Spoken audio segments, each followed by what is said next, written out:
growing up, we lived in a house with no running water and no electricity. You took our baths in one of those galvanized tubs out on the back porch where you get and the water's cold coming straight out of the ground, right, and not going across the hot plate or anything. You bathe quickly. Chopped wood in the summertime to heat in the wintertime, and my mother and father struggled, but we were healthy. We had a roof over our heads. We usually ate, and I say usually because we didn't always, okay, and but what it taught to me, among other things, is values, different values of things, and of hard work and of sacrifice, and because of that, I learned, to work hard, and that by playing by the rules, and by working hard and kind of seeking your goals, that you could actually do something with your life, and anybody and any portion of the spectrum in America can be in one of these seats of power, right? And and I joined the military. It's been a great experience for me, and certainly you agree to sacrifice everything if necessary, but it's been wonderful for me, and just kept on working through education and working my way through it, and was given an opportunity. Hadn't really planned on. I was always politically aware, but not politically active. I became active after going to school, but I went to school late in life because I was paying for it and so on and so forth, and I got done late. And so I ran for office, like I said, unexpectedly, and I won, which was great. And spent a little bit, had no plan on coming to Congress. Like, I had my hands full at the state level, and being principled and trying to pull the party and the state in the right direction from my perspective and my constituency's perspective, and had an opportunity to run for Congress, and I had to make a decision very quickly. Sat down with my wife. We had just had a new child. We already had one small child. Sat down with my pastor, and in 2 days, you had to make a decision very quickly because the way it was a retirement, unexpected, and went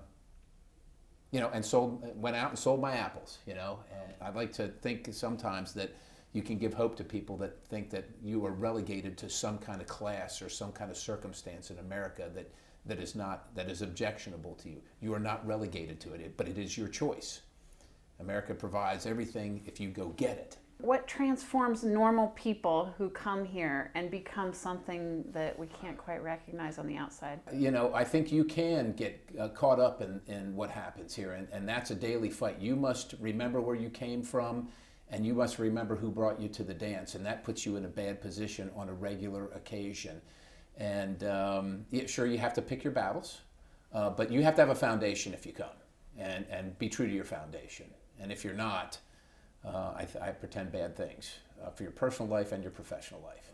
The moral courage as opposed to the physical courage. I've been shot at and been within moments of the edge of my life on more than one occasion and all that stuff. But the moral courage of being set aside from the team and the herd, and those pressures are enormous, to feel like you're out there on your own, constituents calling in, they may not know the issue.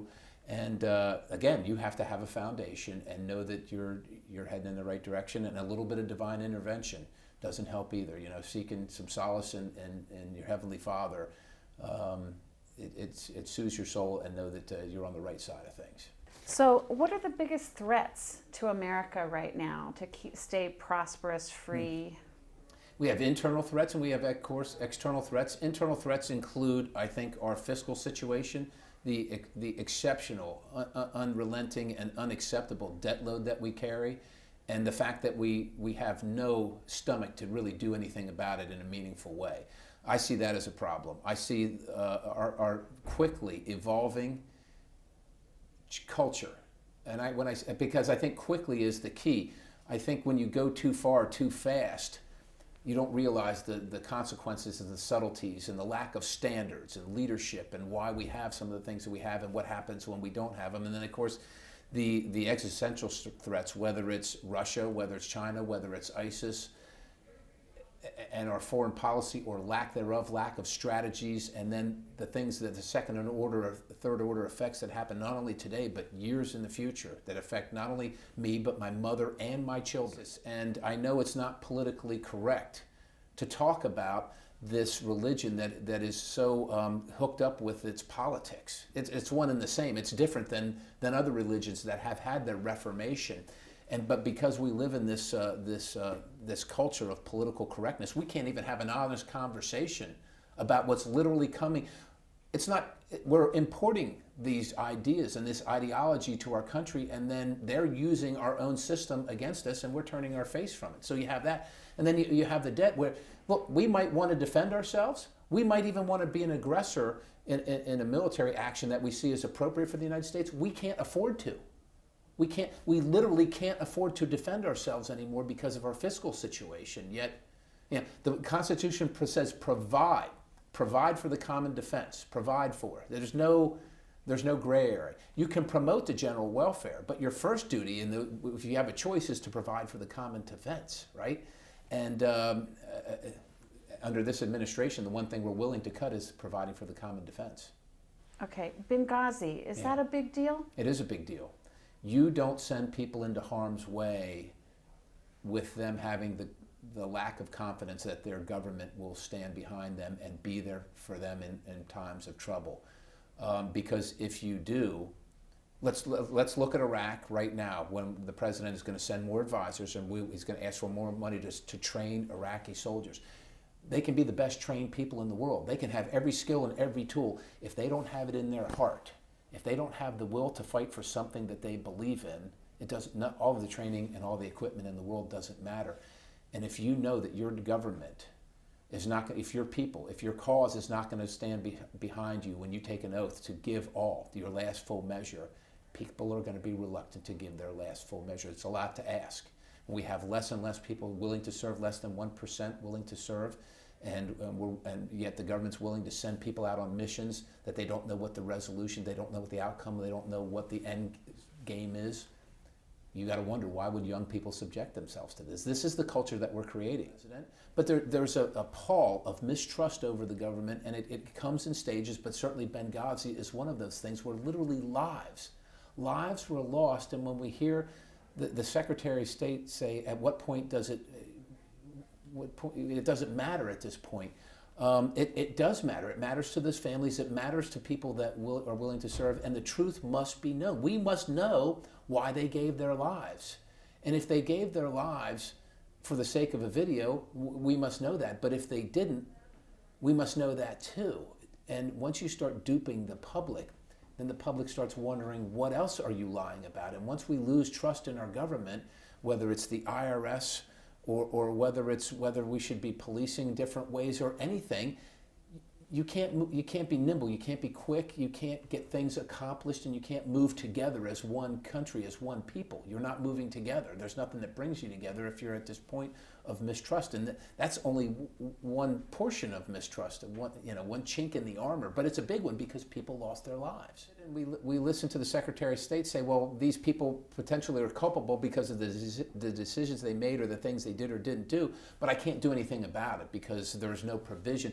Quite honestly, if I were Secretary of State, if I find you to be culpable, you're fired. And I think they were scapegoats, so I think that's why they weren't fired. I think the story goes much further than that. But we wanted to make sure, both Democrats and Republicans, liberals and conservatives, that if somebody has done something wrong, there needs to be responsibility, there needs to be accountability.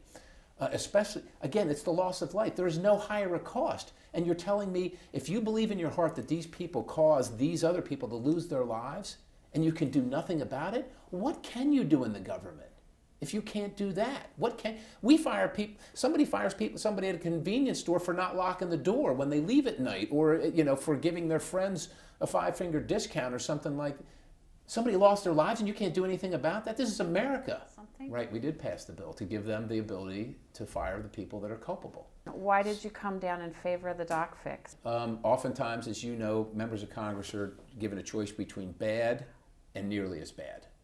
Bad, and it's not like this is good and this is bad. That would be simple, like anybody would do that, right? But it's always like, this is almost as bad as that. Well, usually when I walk away from a vote, like I'll almost know immediately or within the hour whether I think I made a mistake. Because sometimes they come very quick. But that one, I walked and I continued to walk, and even to this day, it was so close that one was as bad as the other. I said to my doctors, do you understand what this opens up for you, the oversight? and the caps on your ability to earn and the disincentives. And they said, but we want this. And I said, okay, I know you want it, but still that's not necessarily the reason. For me, the big overarching principle is as a person who's looked at the debt as a national security concern, as something that plagues our nation and may plague it for the foreseeable future and long beyond that, might end our nation quite literally. This was the opening of the door to entitlement reform, where to me, when we have a Congress that has no trust in itself, no trust between the administrative branch or the executive branch and the legislative branch, if we could come together on opening the door to entitlement reform, and it was a small opening and it was a high cost to pay. I would characterize it similar to the VA bill, right? We're going to allow some privatization, but it's going to cost you. We had an opportunity there to open up the door and start down the road, and I thought that was an important, a very difficult trade-off, which you could walk away voting yes or no and feel equally as good or equally as bad. But I want to reform entitlements, and if I'm true to myself, I had to say, you came here to reform entitlements and to save the country from its fiscal situation. This is a horrific choice either way. But at least you can say, I tried and I put my money where my mouth is to reform entitlements, and I'll take the hard vote and I'll take the arrows. And I'm not going to like it either way. What are other hard votes? What have they been? I guess the Cromnibus was a hard vote. You want to. Paul Ryan's budget was a hard vote. Again, you got to pick the battles that you can win, and you got to come here principled. And oftentimes this place challenges your principles, but once you come to your resolution, you got to be able to stand firm on it, and you got to be able to debate it. We have strong debates in here. Those seem to be two that kind of stand out. One that wasn't as hard for me was the Department of Homeland Security appropriations process. Now, people like me told leadership early on, this is not a winning strategy. Let's not do this way, because we could see down the road. But when it came down to the end of the line, and you needed the moral courage to stand up against everybody else, and now this was over executive amnesty. Executive this was going to be amnesty. the fight to stop executive amnesty. Right. This is what the American people wanted. This is one of the reasons they voted for Republican majorities. This is the reason they wanted. This is the one thing they wanted us to stop. And they didn't say we don't know how to. They said we don't know how you're going to stop it. Well, we want you to. You've picked the strategy. That's why we're electing you, but stop it. And people said we have the power of the purse. I've got little children that want things at the store. I have the power of the purse. That power is only meaningful if you're willing to exercise it. I was willing to exercise it. Enough of my colleagues were not, but I know in my heart that was the right thing to do. That's why people sent me here, and it was still tough standing under the withering fusillade of criticism. You want to shut down Homeland Security, knowing all these threats are out there, and you're a military guy who's so interested in national security. I am indeed. The security of the nation is at stake regarding illegal action, as I see it, at the executive branch, and maybe even it's a greater peril than existential threats. I don't know if you're aware that the way the Congress is under Obamacare, Of course I'm aware. there's an illegal subsidy that Yes. someone signed up at Congress as a small business. Right. What do you say about that? It's unacceptable. For instance, we got, when we determined as it was enacted and being rolled out that our employees had to be in exchange, we got a memo that said, well, you can declare that these people aren't your employees, and then they will be, you can abrogate yourself from having them in the exchange. And I said, well, who in the heck is going to go tell their boss, your constituents, the people that, who's going to tell them? I'm not going to tell them that. I mean, unfortunately, I had the unpleasant circumstance of going to break the news to my staff. I mean, they work for me, right? I mean, they work for the American people, but through me, that they had to subject themselves to the exchange and the provisions of the law. We're going to follow. We don't like the law. We're going to try and change the law, but in the meantime, we have to follow the law. We can't ask other people to do the same thing. But I can't abide by that. I cannot abide by those special provisions. I think it's great that Congress is under the yoke of Obamacare, because I think it's the one impetus that might force them to change it if they have to live under the same provisions that the country has to, and having their data potentially being hacked and sent out all over the planet and so on and so forth. So as much as I'm opposed to it, we're going to abide by it. We are not going to we're not going to be for the subsidy, and we're going to be for what the American people have to be for. Are you going to find a way to find out who signed that memo? I don't know if that's one of the cats I want to skin. Every day is a fight around here, quite honestly, and it seems like it's, there's so many bigger things. Not that that's not an important provision. I'm focused on unburdening my constituents and the American people from the federal government's intrusion into their health care and their well-being. That's what I'm focused on, and that seems to be a more minor point when we look at the gravity of the entire circumstance. So I'm quite honestly focused. They're not going to tell me, and they don't want me to know. They don't want anybody to know. Say you're walking in Arlington Cemetery with a family who's lost a loved one serving this country, and they ask you, what's the hill you would die on, Congressman? What would you give up your power over to fight the battle in your job right now? What do you think comes to mind for you?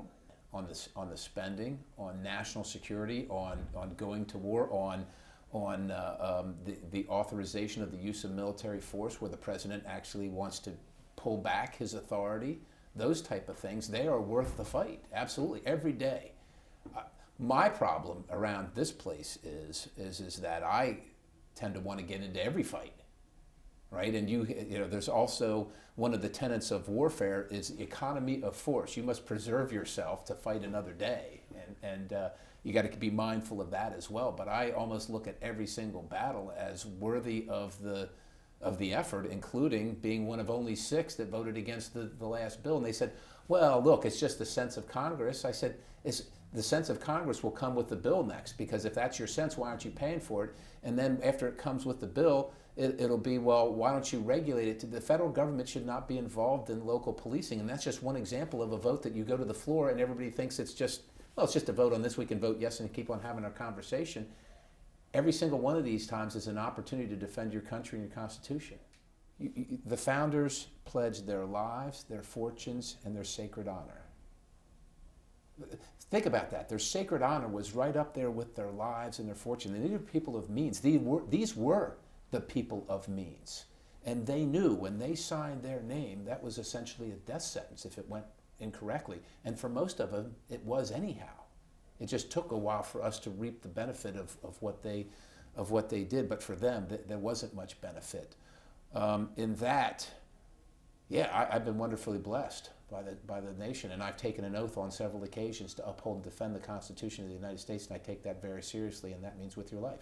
As President Obama governs as he has, with the executive branch growing in its power and the administrative state growing, Congress could become irrelevant unless it puts up a contrast here pretty soon. Where's the fight going to be? The fight is every single day, quite honestly. The fight is every day. We just had a bill on the sense of Congress is that police should all have body cameras.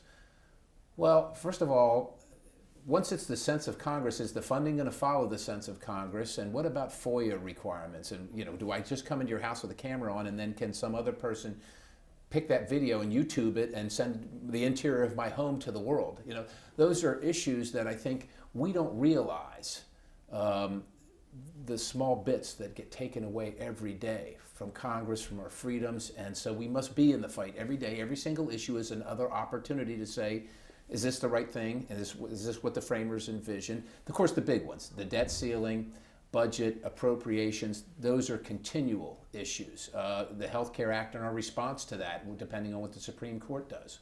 Those are the big, this trade issue. These are things that capture America's attention, but they don't realize every single day you have multiple opportunities to stand with the founders and with the Constitution. You took an oath to uphold and defend the Constitution, which will then uphold and defend the country. Talk about the Republican Congress right now. Since November, both Republican Congress and Senate versus President Obama. What's the culture like? People thought that there'd be more of a contrast in governing. Better, but it's not going to be perfect, and it's not going to be what many of us are really crying out for, which is just a hard stop on Obama. So I think it's better, but I will tell you, I remember when I went to the State House, my first week, almost literally, and I'd been, at the township level and so on and so forth, but I know one of the Democrat colleagues came over, and we were friendly, and he said, you think that your enemy is on this side of the aisle. He said, your enemy's on the other side of the building, meaning the Senate, right? And we struggle trying to understand how they come to the conclusions that they do. And quite honestly, as a House member, I struggle with the constant, well, this is the best we can do because it's the best the Senate can do. Well, with all due respect to the best we can do crowd, I'm in the House of Representatives. And I want to do the best I can do and the best we can do in the House. And if it means coming to conference, and then that's what that means. But I didn't come to vote on Senate bills. I came to vote on House bills. And so I think it certainly is 100% better than a Harry Reid running the Senate. But on occasion, I would say, even as a House member and as an American and as a citizen and as somebody concerned about policy and where our country's headed, I still feel like there's too much Harry Reid, involved in our politics, and I'd like to see them stand up, even if you lose sometimes. The principle's important. Americans need to know that their members in the House and the Senate are fighting for them and their values and what they voted for.